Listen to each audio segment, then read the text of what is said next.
Hey there, sports history fans. Ross here of the Pigskin Tales. Here to tell you all about a new way to play fantasy football this upcoming season. Tailgate Fantasy Sports is the game you've been waiting for. It's a new type of fantasy football that's totally free and easy to play. Just sign up with your email, pick your favorite NFL team, and set a 3-man lineup using only players from your team. Rotate 2 players each week and add power-ups to boost your players' scores. Best part? 1 random power-up drops every week. Now, it won't replace your existing leagues. In fact, it might be the way to get some of your favorite players on your team because we all know how hard it is to get your hometown team's players in your home league. That is, if you truly follow some semblance of ADP. I mean, come on, you really think I'm getting Justin Jefferson at market value in my home league? I highly doubt it. You can get all the rules at tailgatefantasysports.com, but the real action happens at tailgatefantasy.io. Tailgate Fantasy Sports, where true fans rule the game. Join now and help us all put the word fan back into fantasy football.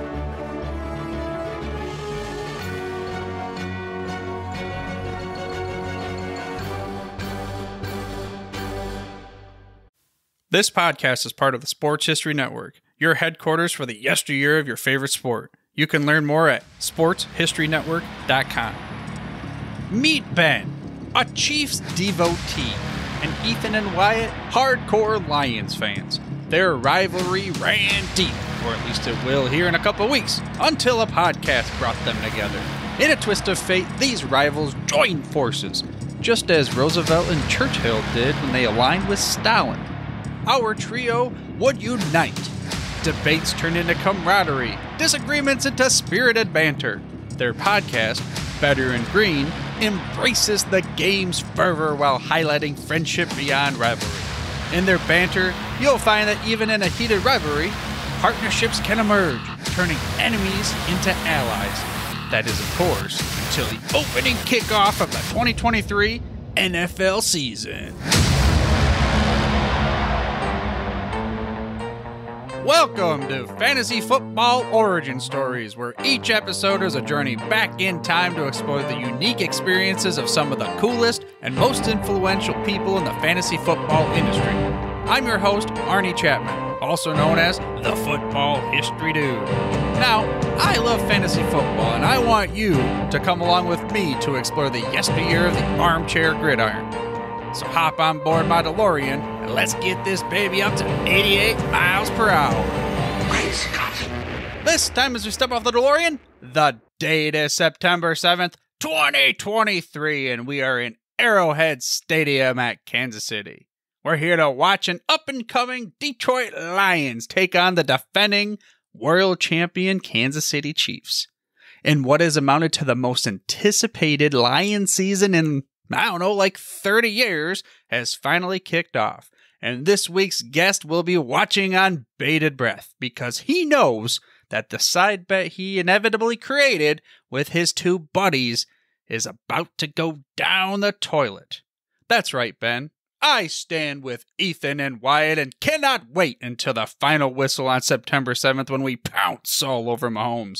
And we will show the world that it's not just a hype train rolling through your town this year, baby.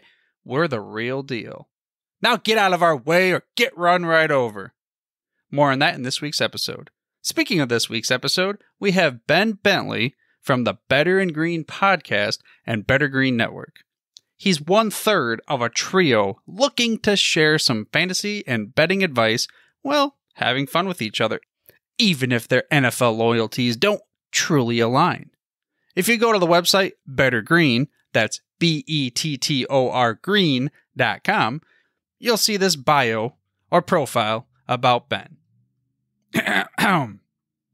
Ben specializes in NFL, NHL, fantasy football, DFS, and MMA bets. He is also known for constantly hitting on obscure bets and finding outliers.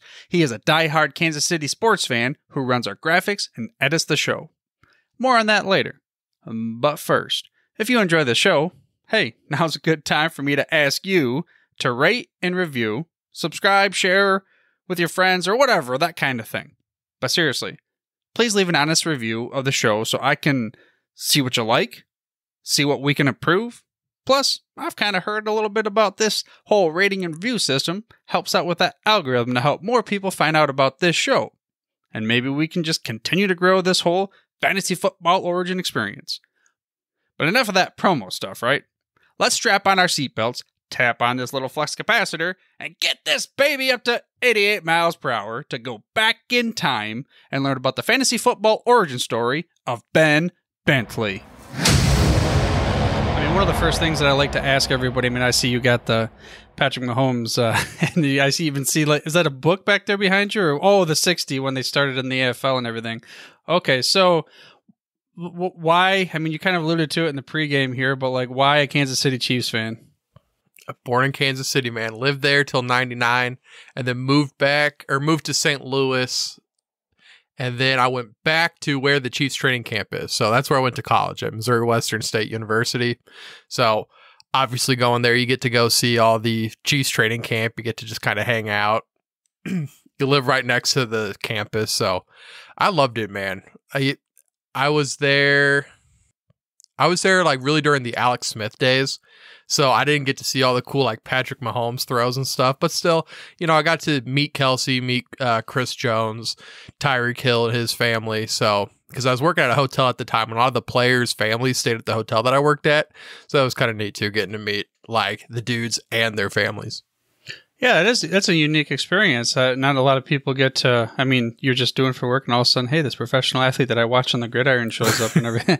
That's pretty neat. I mean, okay, yeah. So then give me a story of somebody that either came up to you and you're like, I thought this guy was going to be a D-bag, but it turned out the opposite or vice versa, whatever. Like a story that's memorable that you tell around the dinner table to your grandkids.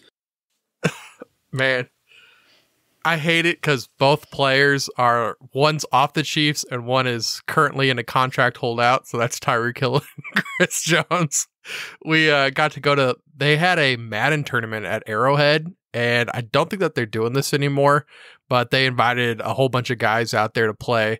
So we got to go and watch, but then at the end, Chris Jones and Tyreek, they got to do like the outro game, and so they kind of hung out with all the people that came afterwards. We got to do a stadium tour too, so it was just awesome getting to talk to those guys, and it's like a really laid back atmosphere. So you actually, they did the tour with you and everything too, and like showed you around, or just that was a separate portion? They didn't do the tour, just the like Madden tournament, and then they were just talking to people afterwards. Did you get to participate in the tournament yourself, or? No, I wish, man. I always think I'm good at Madden until I play someone that's actually good at Madden. Yeah, I mean, I my skills on the sticks aren't where they would have been back when I used to play consistently, but it's still cool just to reminisce. I mean, Madden, growing up, my era. Did you say you were born in '99? Is that what you said? I was born in '94. Okay, yeah. So, geez, moved to St. Louis in '99. Oh, I got you. Oh man, that's not a bad gig. You moved to St. Louis right when they decided to start winning the Super Bowl and everything. I've never been a big Rams guy. I like Kurt Warner, but man, I get up. I don't do the Rams. Never done the Rams. Well, I mean, again, like you said, wait. Okay, now I got to kind of go back. So you were there, and because I'm trying to figure out, you were only like 5 years old. Why still Chiefs? Because of the family? Oh, yeah. Yeah. See, all the rest of my family on both sides are still over in Kansas City. We're the only ones. We came over here because my dad got a job. So we go back to Kansas City all the time. I go back every year to go to a Chiefs game, get some barbecue. So it's still deep in our blood. I'm a Kansas City guy that just lives in St. Louis. Okay. Well, actually, I can respect that even more than someone that lives in Kansas City and is a fan, because you were actually a true fan the whole time. So we'll give you some props. Or even through some of the... Wait, 99... No, Montana was already out of the league he would have been out of the league by the time we were actually... I can't remember when he went to the Chiefs. Huh. I don't know. Because Trent Green went to the Chiefs too, so you would have seen him at that point, but I don't know if that would have been the same timeline and everything, or if you're even old enough to remember that. See, not really. Like, when I started really watching was the Matt Castle, Alex Smith days. Okay, so that puts a point of reference. Yeah, when we drafted Alex Smith. Everybody that still had the Matt Castle jerseys, they duct taped the name, so it was just ass on the back of all the jerseys. It was a fun stadium for a while because we still weren't really good yet. So it was just like a good time. You just go and hang out. If you win, you win. If not, whatever. It's just another football game. Well, I mean, you're talking to, I show this to every listener, everybody that goes, so Barry Sanders, I'm a Lions fan, so I have no empathy for you whatsoever. Yeah. Let's talk about going to a stadium and not being able to enjoy it. I mean, Barry was our highlight, and then it was Megatron, and now it's actually, hopefully, oh, wait, that's right, yeah, so you and I I probably should hang up this conversation right now. We're enemies until after week 1. So I'm just hoping both the guys on Bettor In Green are both Lions fans. Oh, really? So you should probably bring them on the line instead of you next time then. Yeah. Yeah. Where are they from? Believe they're both from Grand Rapids. Oh, okay. Yeah, that's not terribly far from couple 2.5 hours or something like that. It's on the other side of the state from where I'm at and everything. So that's awesome. Yeah. Well, again, tell them that they got a cool guy on the other line, and they can kick you off the show and head moving forward. Sounds good. Sounds good. Well, let's kind of like transition and quit talking about the upcoming, drubbing the Lions and give to the Chiefs. Let's go to fantasy football. Like you kind of alluded to like the Matt Castle era and such, but what about your first memory of either? I don't know if you want to like give me the first memory of what fantasy football was, or when you first played, or both. Man, I loved the like Jamal Charles, Matt Forte, Arian Foster, that era of just pout up. Of course, Adrian Peterson, but I feel like he was always more the unanimous first overall pick. But I just loved having deep running back classes. And that was still like the tail end of the workhorse running back. Because now you just see so many committees. I loved having these guys, 300 carries a game. I miss it, man. Especially you see like Justin Jefferson being the first pick in a lot of drafts going right now. I myself would rather have Kelsey than Jefferson just because of that tight end advantage that you have. But man, I miss those running back heavy days. How much of that's because of a homer pick, or you just legitimately, if it was Mark Andrews for next year? Yeah, I'm a big tight end guy. I'm pro taking tight ends early. I think I'd draw the line at Hawkinson.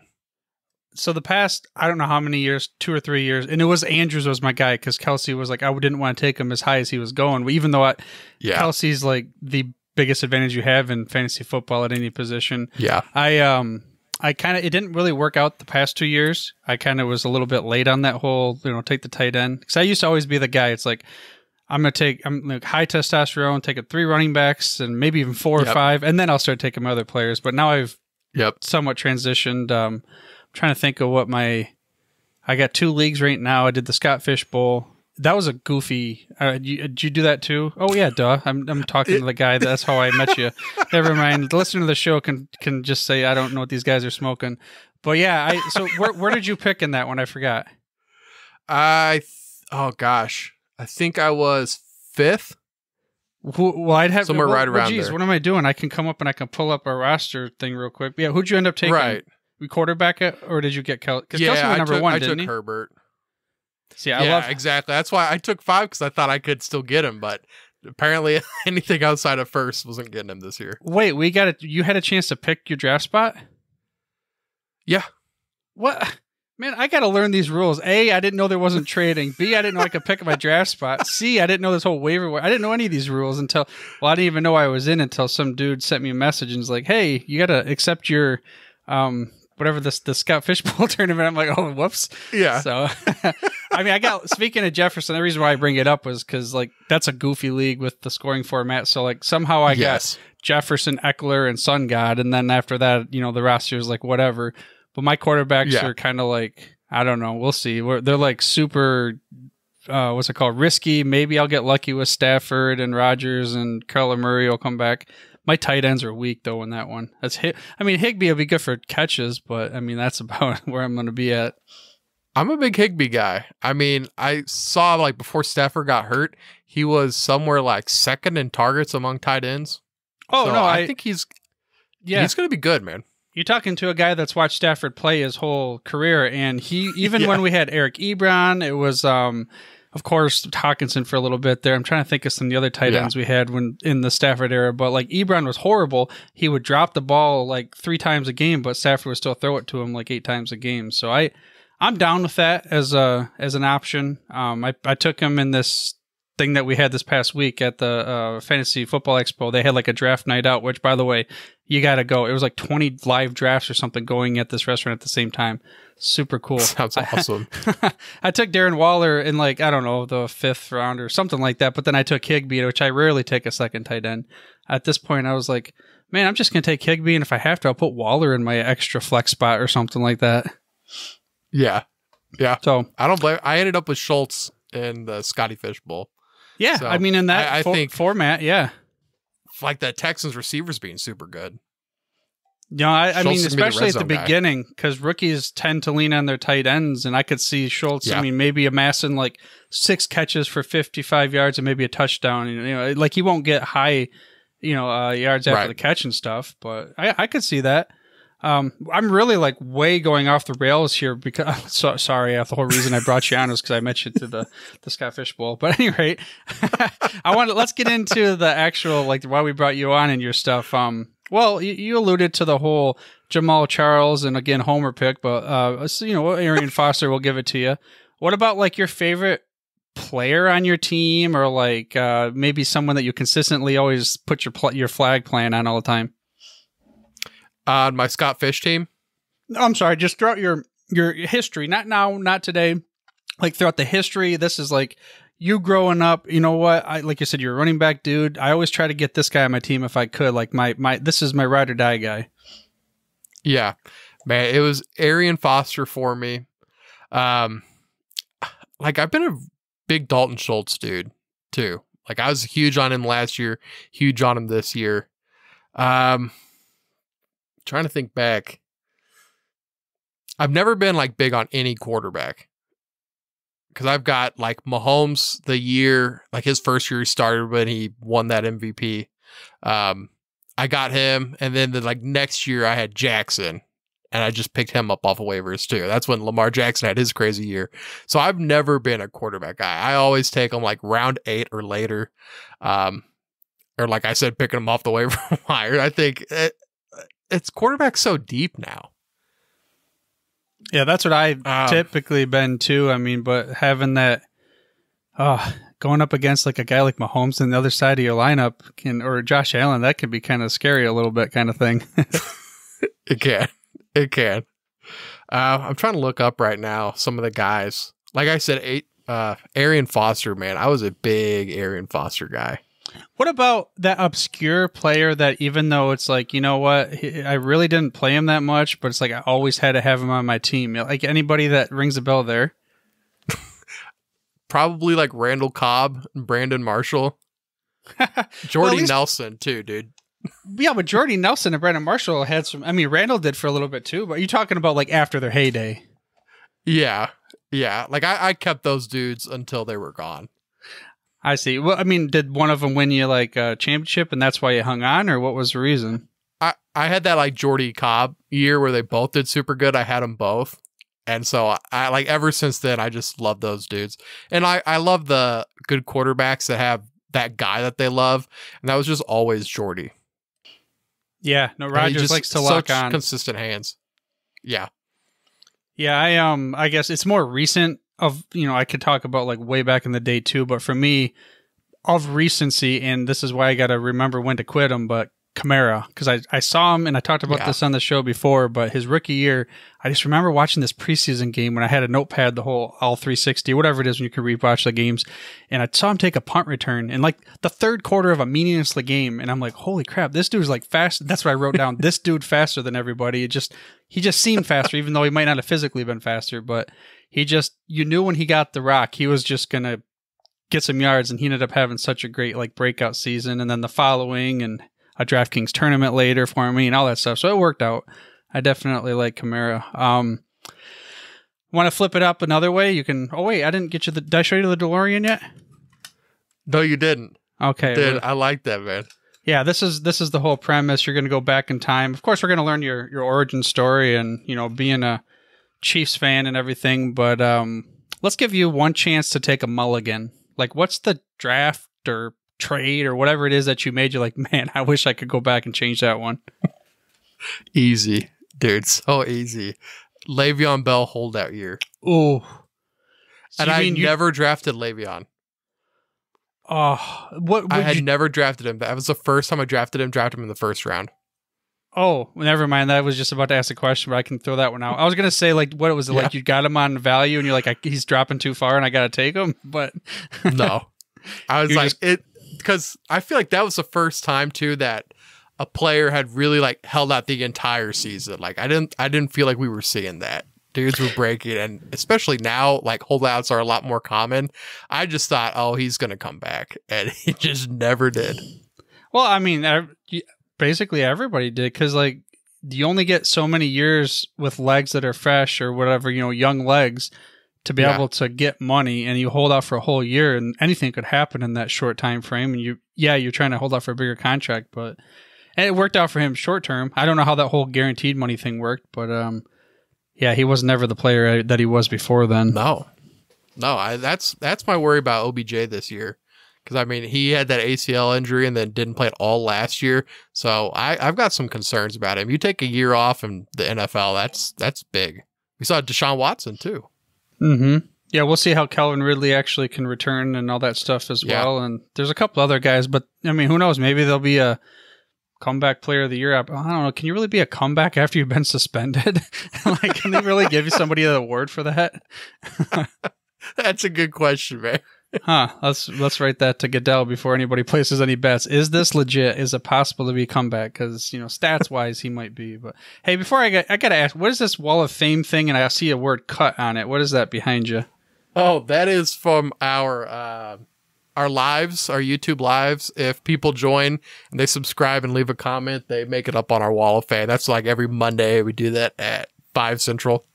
Perfect segue, man. That's something that we wanted to do, is we wanted to be able to say, let's go take that DeLorean. We'll go back in time, and we want you to go to that napkin moment where you're writing, or you're coming up with this idea of, I'm going to start into this fantasy football space up until now, of course, the pinnacle of fantasy football origin stories. So give me that timeline from beginning to now.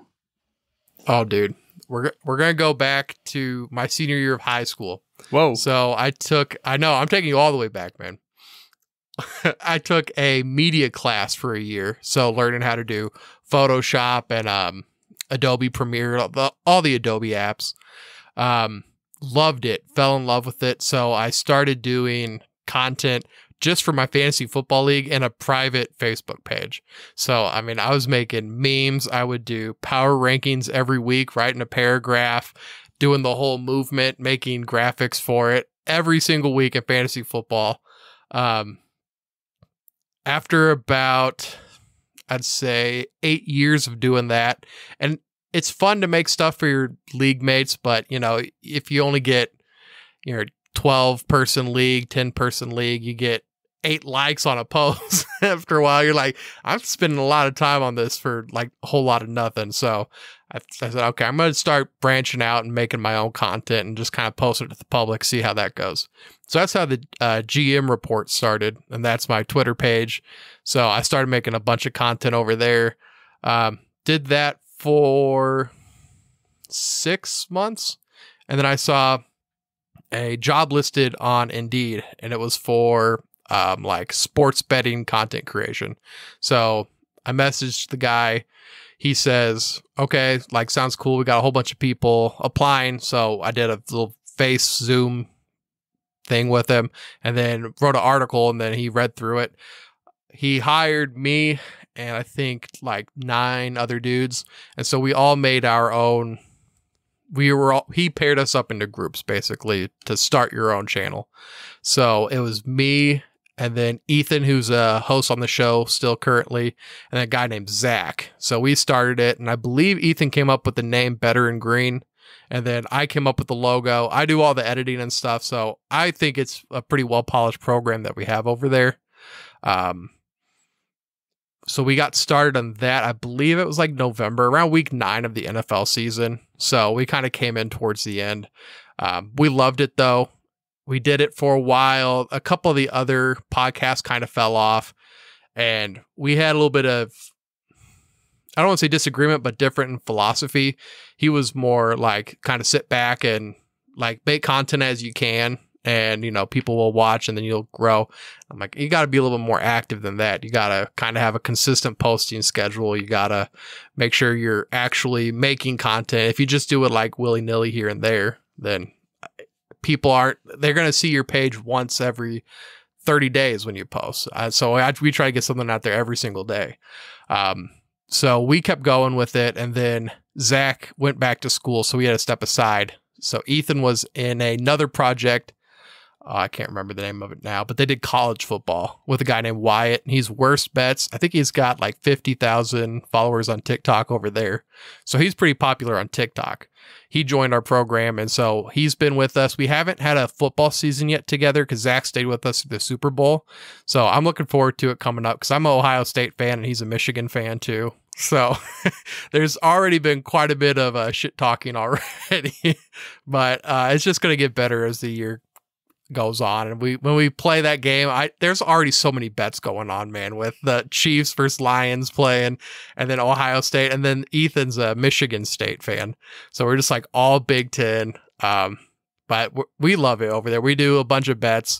I'm doing the Women's World Cup right now. I've been covering that, trying to like put out some good bets. I'm 6-2 so far. So pretty good for not watching a single second of the Women's World Cup. Okay, well, I mean, so okay, give a tip then as far as why can you be pretty good at that without even watching? What's something the listener can take away?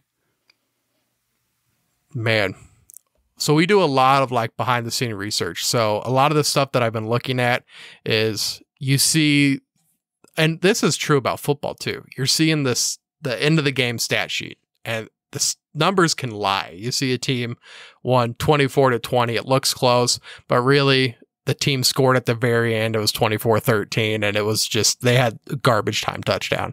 So you're looking at the goals in soccer, and you're saying, okay, well, this team, they won 2-0, but got outshot by 10. And it's like, okay, and they also didn't have time of possession. Then they probably got lucky and a few went in, and the other team just might have been missing. So we look for those little edges, and I hit Spain today. Spain just beat, I forgot who it was, but these little things that you can see kind of that the teams are doing. I'm a big time of possession guy. Also like opportunity share in fantasy football. If you don't have the ball, you don't have a chance to score. So that's for all sports. Yeah. Give me the ball. Give me the ball so I can score. Hey, that's actually what I wanted to ask you something. I'm actually going to go to your website right here. So right on the host under your name here, we got blah, blah, blah, blah, blah. He is also known for constantly hitting on obscure bets and finding outliers. So, I mean, you kind of dug into it a little bit there, but why or what, maybe give me some super obscure, how do you find an outlier or something like that? Dude, I think the first one that I hit was like some East Coast college lacrosse bet. I've never watched lacrosse. Don't know anything about lacrosse. Just looked up some stuff and I was like, oh, wow. They were like minus or plus 26.5 goals, like something so stupid that you're like, okay, they might be bad, but they're not going to get beat by almost 30 at home. So just like little things here and there. I've been kind of like peppering the WNBA because without football, when it's football, we're just 100% in on football. But during these summer months, man, with baseball, you can only talk so much baseball. And once that like hockey and basketball ended, I'm kind of looking for any other avenue that I can take. And we got the Olympics coming up. I know I did the Academy Awards, a while back. And I think I went like 8-2 on that. It's another something stupid that makes no sense, but I just find these dumb bets that hit. No, speaking of that website too, like let's give the listener of the show, we'll dig into them more, but like where they can find the website and the podcast name. Yeah. So the podcast is called Bettor In Green. We are Bettor Green on a couple of the platforms, like I believe Instagram, Twitter, we're Bettor Green, and then we're bettorgreen.com if you want to go there. That's where we got our articles. We have a couple things that you can sign up for on there. Also, we got the NFL Survivor and the weekly pick'ems. That's all through ESPN, but if you go to our site and you click the link, it'll take you straight there. Just hit join group and then you're in. I know they're giving away, I think, $117,000. So if it's free, why not play and get a chance? Right, yeah, and again, that is Bettor, Bettor in green, or Bettor Green. So just want to make sure the listener knows when they're sitting there driving, Bettor, Bettor in green. The website, it's pretty nice layout here. So you do the graphics and stuff for the site then? Yep. I should have even seen it right here. I only did some research on you. I see Wyatt right here, Lions fan, and then we have Ethan Lions. So we got to talking to the wrong dude on this thing here right now. I know. But no, that's okay. Well, it's fun to go back and forth. We'll have to have a little side hustle when it comes to September 7th and everything. With the website, like you said, so you laid it out. Is this like a custom format for the listener, or is this something that you I don't know, how does this work from the back end? Like the website? Just like the layout. I mean, someone that's like, hey, I'm kind of hesitant. I kind of want to do this maybe because it's kind of interesting, but I want to start my own website and I don't know how. Like, what process did you guys take to do this? So we took the process of Wix. We're using their website building platform. It's super easy. I've used them, I think, twice before. This is the first one that we really dove in deep. So we bought our domain name from Google. You're able to do it, I believe, for free, but then you have all the Wix advertising. You don't have your custom domain. So our bettergreen.com that we had to buy, I believe it's only $12 a year. So it's actually really affordable. But then you have to buy some stuff on Wix on the back end too, because you buy the domain through Google, but then you have to do this other stuff. I think a lot of it's to get rid of the Wix branding, but if you want to, excuse me, if you want to accept payments, then you have to have their updated program. So that's how we're working on a merch store right now. It's actually there. It's hidden. I don't know exactly the correct word for it, but it's hidden, so you guys can't see it yet. We are working on it, working on t-shirts and other type of stuff. Ethan's girlfriend's actually running that, so we're kind of letting that get up off the ground first, and once she kind of knows all the merchandise we're going to have, we'll upload it and it'll go live then. But right now we just got the draft guide. Yeah, and speaking of that, so if you're on the site and you just click on that little shop button, you get right here, and there's the draft guide by right here. This, looking through the guide, it says, our inaugural or first or something like that. This is Yep. This is the first year then for this? Yes, sir. And this is over 100 pages worth of content. I mean, what was the thought process on how to, it even says official big fantasy guide and then when you look at the download, Yeah. But how did you decide, okay, this is how we're going to lay it out? Or what was the process there for creating this monster?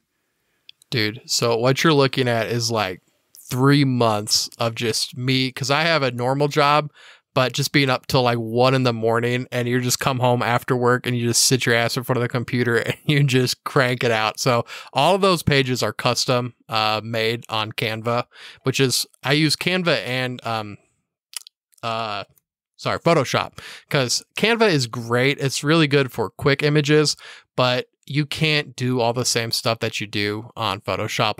I do a bunch of face swaps. You'll see that in some of our articles and some of our YouTube shorts.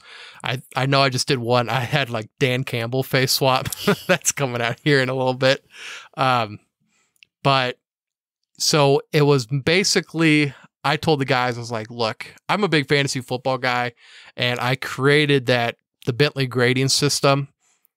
I think I created it last year. Yeah, I created it underneath the GM report content. So it's basically an outline of, because a lot of times in fantasy football too, everybody's saying, this is what I think's going to happen, and this is why. But there's no numbers. You have their old stats, but there's not a grade that you can give players. So sometimes they'll say this is a C-. What we made is a 8-group criteria, and that's based on previous performance, opportunity share this upcoming year, the situation they're in, their age. So it takes a lot of stuff into account, and then it breaks it down into a 7-point system. And so I don't know if I've seen this anywhere else. I haven't seen it. I don't know if you've seen it. But we think it's pretty unique to us, the way that we do this. And it gives you kind of a guide to see who is ranked high but has a higher chance of busting, because also bias is a big thing in fantasy football too. It's hard when a dude screws you to go back to the well because you had those negative feelings. And when guys, like we were talking about, do good, like Carlos Hyde, that's one that popped up in my head later. I love Carlos Hyde. I always take Carlos Hyde, even when I probably shouldn't have taken Carlos Hyde. This looks at what opportunity are they in, what have they done in the past, and injury risk too. So it gets rid of some of that bias and puts in really a number. A lot of the guys are going to be in the middle, but you see maybe a guy further down in the rankings that has a high number.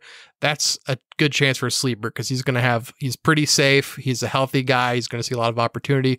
Whereas a Derrick Henry, he might see a bunch of opportunity.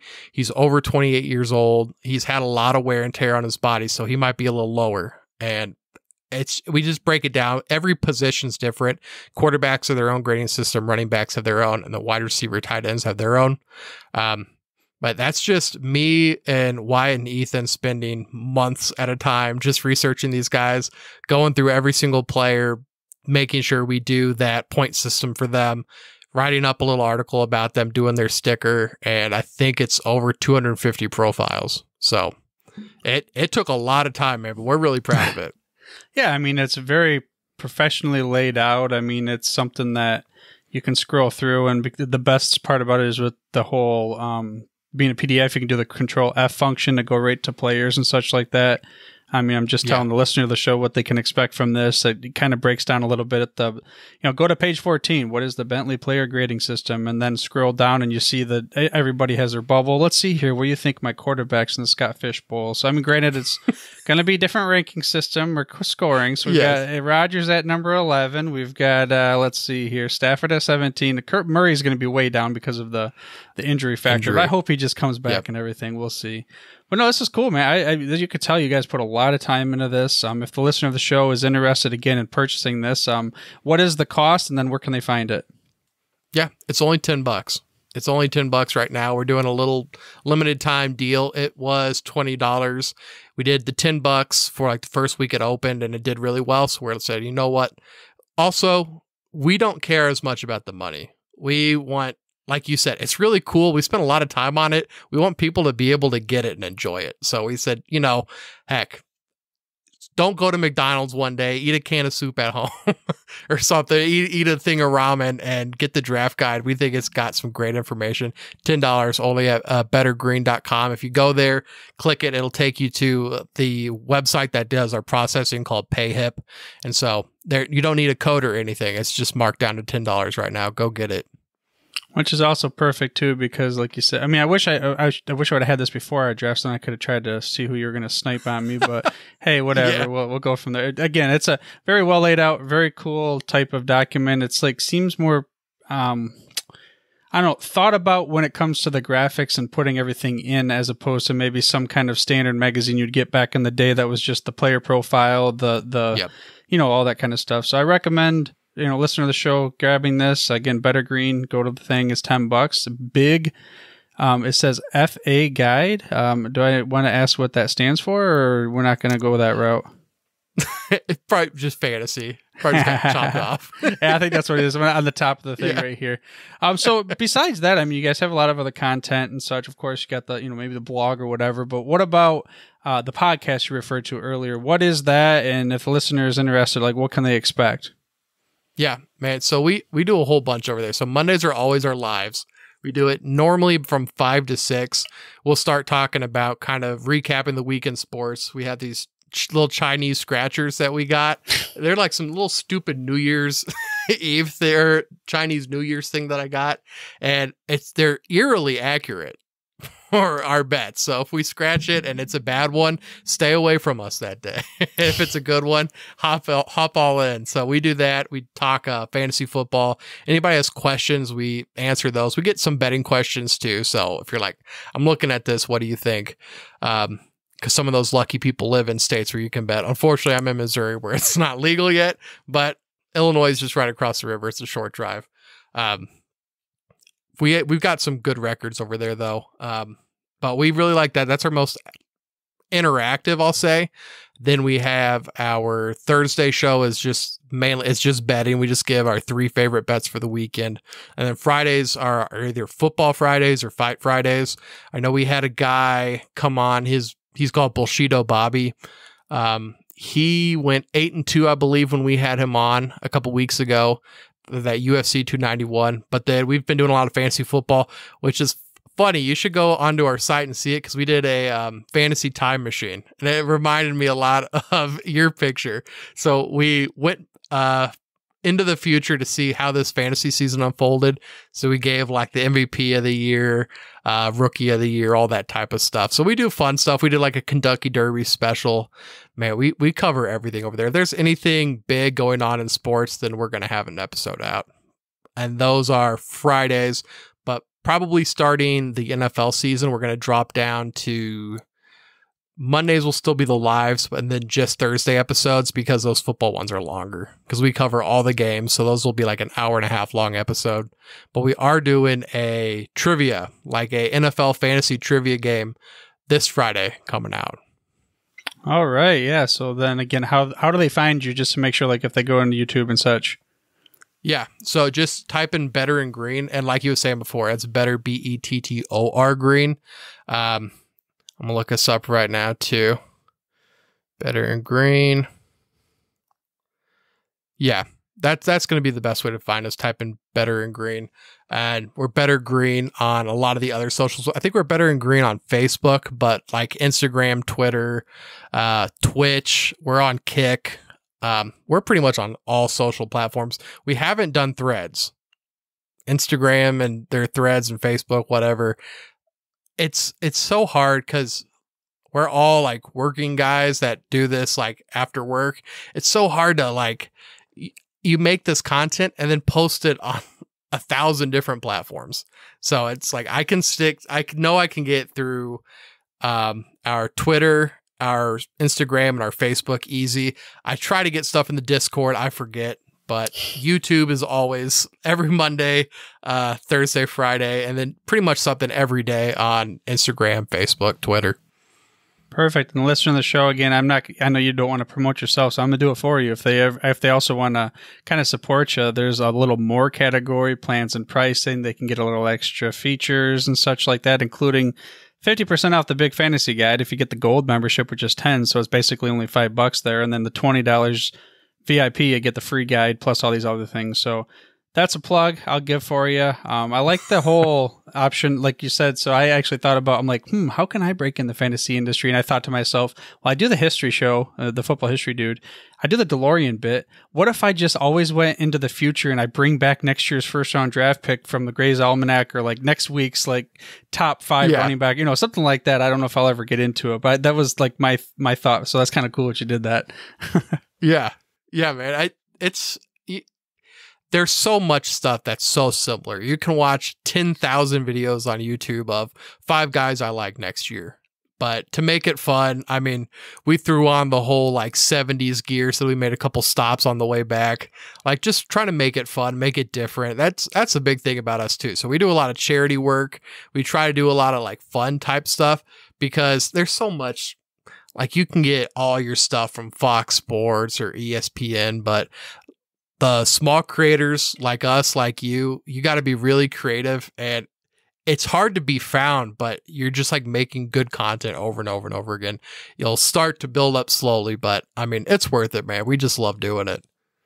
So you kind of answered a little bit of like when I give you the final question. You said you listen to the show, but that is always like what kind of advice you give.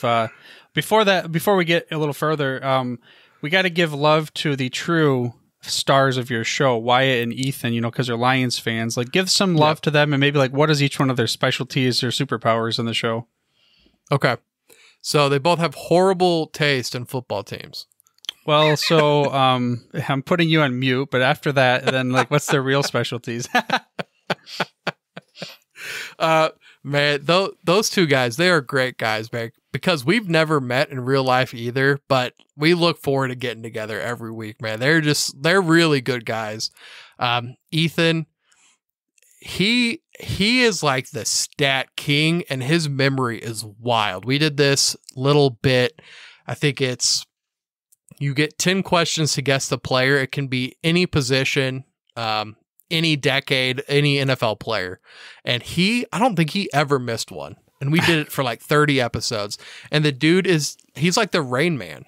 Like, really, he knows all the players from all the decades. He's insane. And when we do the breakdowns of the games, he looks at the lines, he looks at the movement. He's a big numbers guy. So his memory is unreal. So I'd say his superpower has to be his brain. He's mega mind. Wyatt, man. Wyatt's funny. He is a hilarious guy. I think that's why he's got the 50,000 followers on TikTok, just because he just posts such funny stuff. He played college ball. You might know it. They were the Chargers. They're blue, like dark blue and a lighter blue, I believe. I'd have to look it up. Yeah, if you say it, I would be like, oh, yeah, okay. But off the top of my head, it doesn't sound familiar. Over by the Grand Rapids area, or? Yeah. Okay. Yeah, it doesn't ring a bell, but at some point it'll hit us. Yeah, right. Right. So he played college ball, so he's a big college ball guy, and that's kind of his specialty. He just knows that type of stuff. Man, if I had to give Wyatt a superpower, I'm gonna give Wyatt super strength, man. I have to give Wyatt super strength. That dude, he was painting on the side of because he did, like, I'm not exactly sure if it was for his family or he was just working on some condos, but he painted on the side of a house something like Shohei Ohtani plus 400. Like, he was painting his bets on the side of houses, man. The dude's he's hilarious. He's hilarious, and he's just tough, man. He'll tough through anything. He did an episode in his car with the car turned off. We lost him halfway through because his phone overheated. We were like, what the hell happened to him?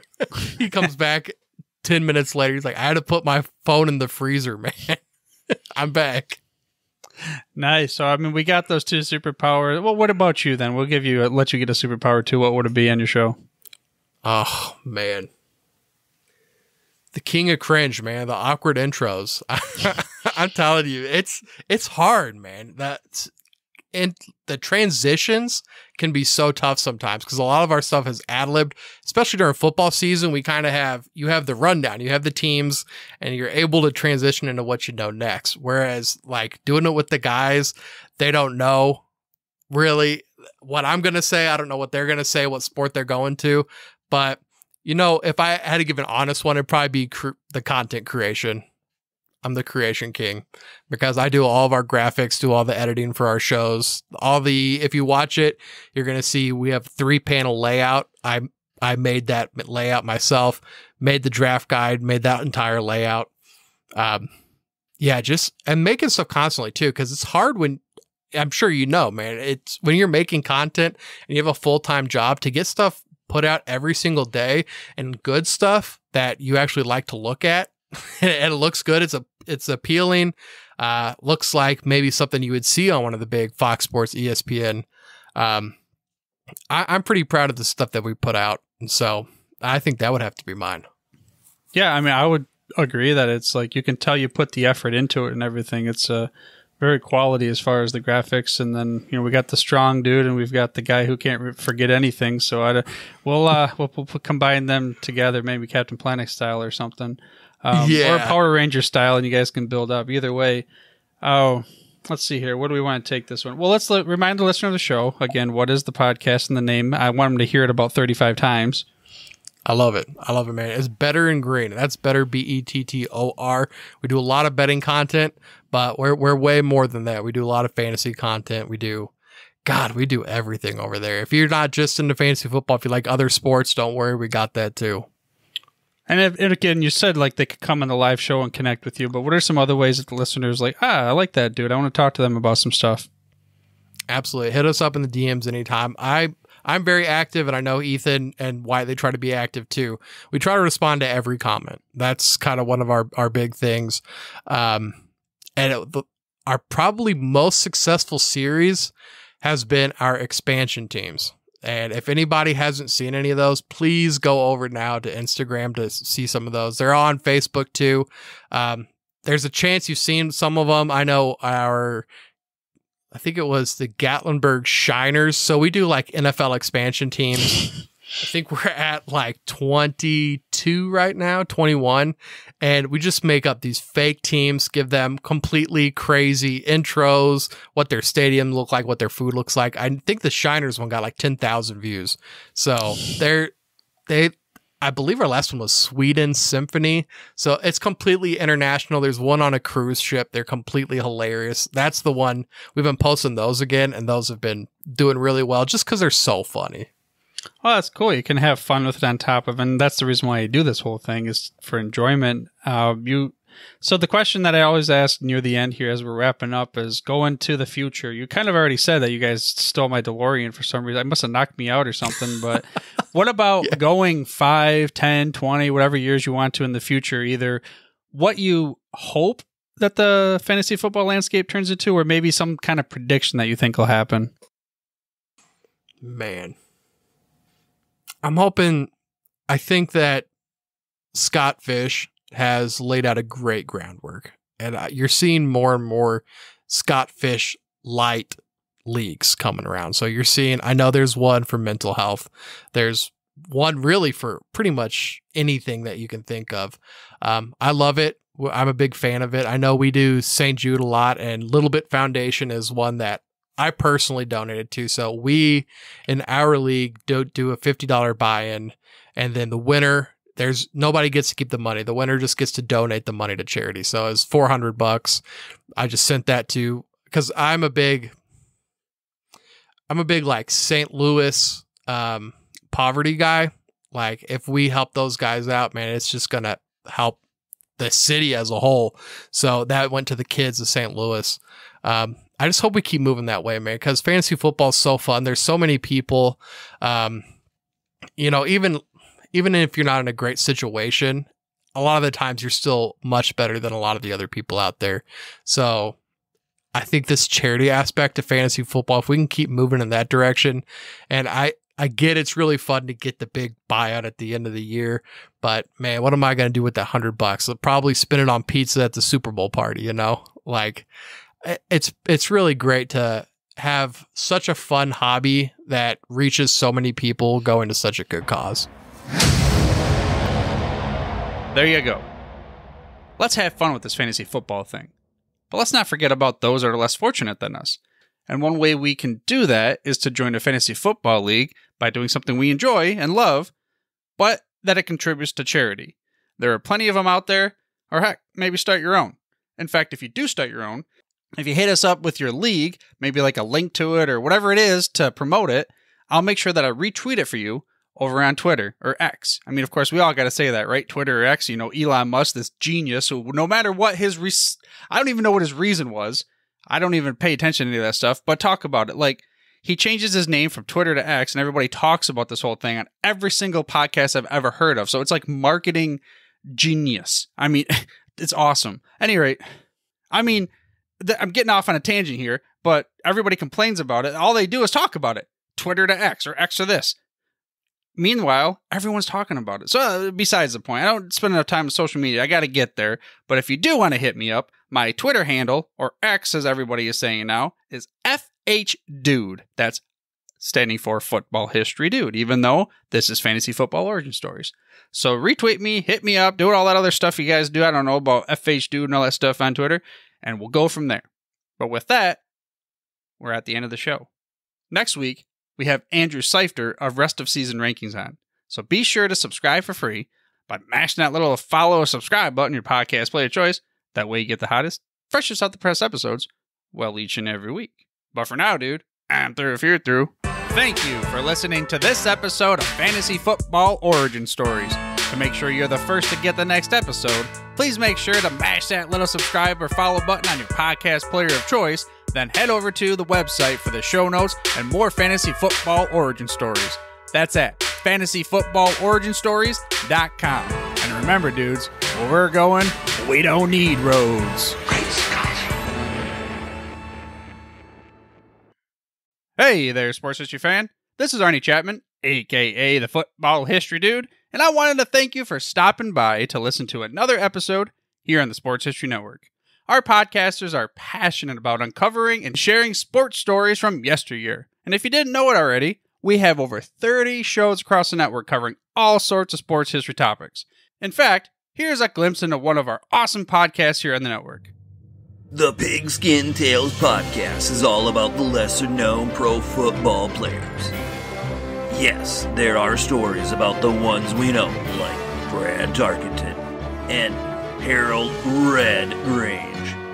But have you ever heard of Ernie Nevers? How about Dave Osborne or even Grady Alderman? These men created their own path to the NFL. How did they do it? Listen to the Pigskin Tales podcast, now streaming on your favorite music platform. Go to pigskintales.com. How about that? I bet you're super hyped to go listen to that new podcast, right? Well, to learn about this show and all the other podcasts on the network, head over to sportshistorynetwork.com/podcasts. Again, that's sportshistorynetwork.com/podcasts. Head over there today to find your next favorite sports history podcast.